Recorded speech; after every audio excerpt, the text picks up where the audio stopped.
If we have not fortitude enough to face danger in a good cause, we are cowards indeed, and must in consequence of it be slaves.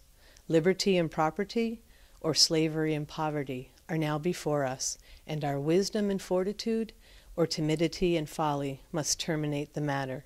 This is a quote from Ethan Allen, the very first Green Mountain Boy, and he is speaking directly to us.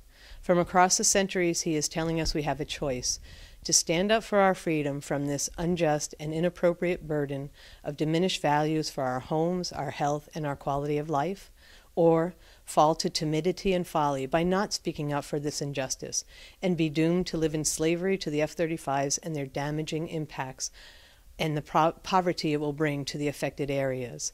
Because home values will fall, and residents will leave their good homes in their good communities, in their good neighborhoods, rather than suffer the indignities and negative health hazards that this program will bring to their homes and their lives. Neighborhoods will fall into disrepair, and homes will be abandoned, leading to crime and vandalism. We do not deserve this fate. It has been shown that those who are most heavily supporting this program overwhelmingly do not live or work in the affected areas. Of course not.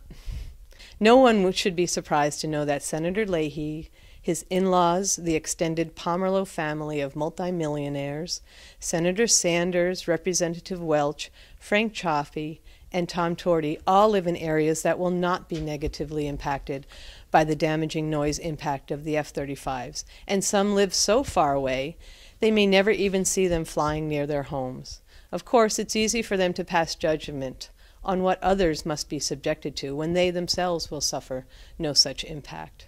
Yet they presume to tell us that we should accept this burden, we should sacrifice our homes and our health for their pet project.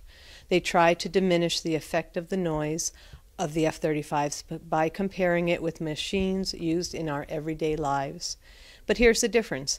Not one of the noises, not a single one of those noises they compare, will ever cause a person's home to be considered not suitable for residential use.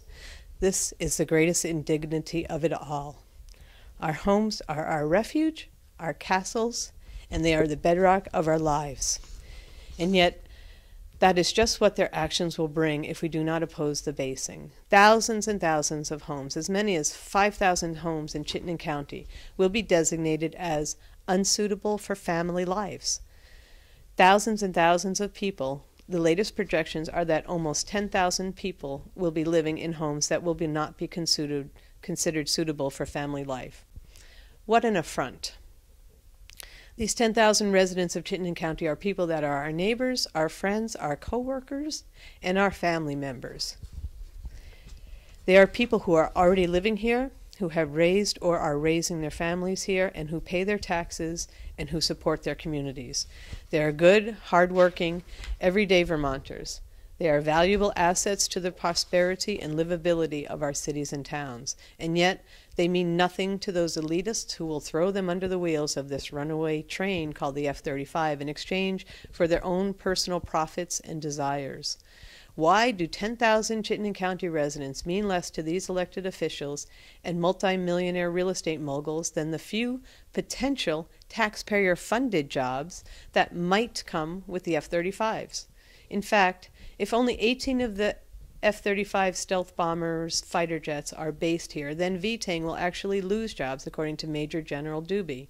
Again, it's the numbers and the facts, not the fear-mongering, that people need to understand in this debate.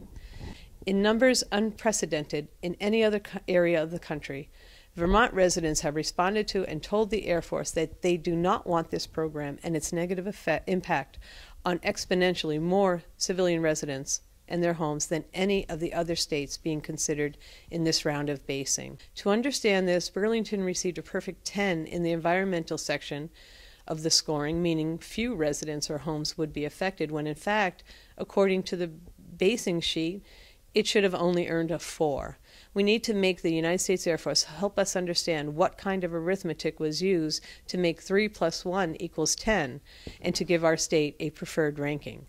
We need your voice, and we need you to talk to others about it and ask for their voices in this struggle too. Liberty and property, or slavery and poverty? The choice is yours, and I hope you will take action to help fight for the health, prosperity, and quality of life for thousands in Chittenden County and Vermont.